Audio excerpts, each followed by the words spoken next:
So here's some Bina again, a slide from Bina, who is pointing out some features that we need to integrate together um, for data-intensive applications. And it's actually a mix of data sources and technology here. So we know that social networking sites like Facebook are an incredibly rich source of data. In fact, um, Facebook announced a new graph search algorithm for adding value to their websites.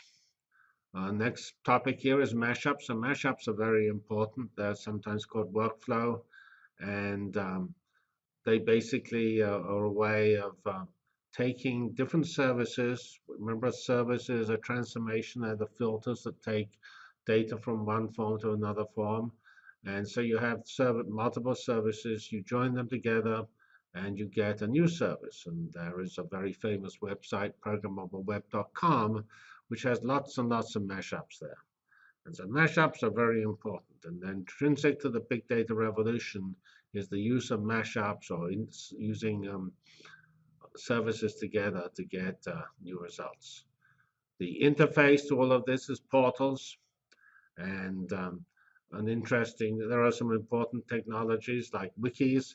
Wikis allow you to collaborate on generating data, and so they're just one source of big data or one source of documenting collaborative work on big data. And we obviously have on the internet many media sharing sites, which like YouTube and things, which have enormous amounts of data associated with them. They're part of the big data revolution. Online gaming is a good example of the explosion. Biology and space science obviously are fields that have a lot of data associated with them. Actually, the space is an example where probably if it's really space, then it comes from Mars or the moon, because especially from Mars, the communication bandwidth is very small. You will not find petabytes of data coming from Mars. Jet Propulsion Lab, which runs those explorations, they put a huge amount of effort into the processing of this data because it's so difficult to get and so hard to transport from Mars that what you see is a case where actually a better algorithm is very important because you cannot add more data. So here's my list of possible types of data deluge applications, which effectively we've gone through these examples. We started off with the traditional business transaction data, like stock market data and credit card data. We have interaction data from social networking sites like LinkedIn and Facebook. We have information retrieval, where there's all sorts of sophisticated things such as language translation. I've noted how language translation is a good example of the big data revolution, namely, rather than doing sophisticated language technologies, what Google found was that they had from their um, collection of data, they had many sources of data where they had that data in multiple languages.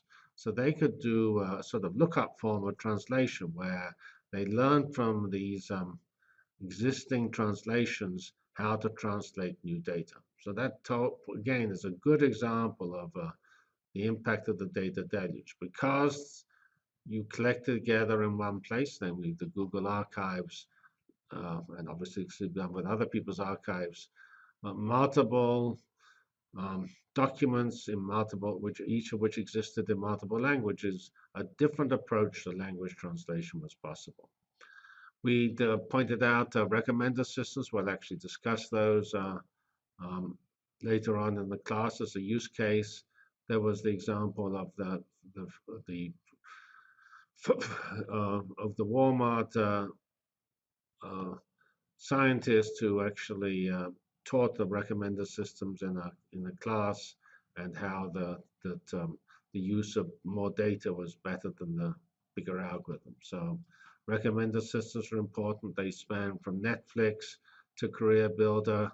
and other than monster.com, where you recommended systems cover matching users to movies, to employers to employees, or friends to people. LinkedIn matches your contacts to you and tells you when you should. Or actually, Facebook, of course, does the same. They suggest friends. So friends matching is an example of a recommender system. And of course, e-commerce sites like Amazon make huge use of recommender systems to try to recommend to you what you should buy. We have marketing information. This is optimizing pricing or optimizing store placement. That is changing the operation of supermarkets. We discussed the Internet of Things, so that's another important example. Pervasive sensors, intelligent everything. Then we have the large and possibly smaller scientific instruments, varying from satellites, telescopes, accelerators, and gene sequencers. And there is an area which is sort of not necessarily distinct because it uses some of the same um, techniques and systems as the previous commercial and academic examples. The military obviously has important uses of sensors and satellites in the data deluge.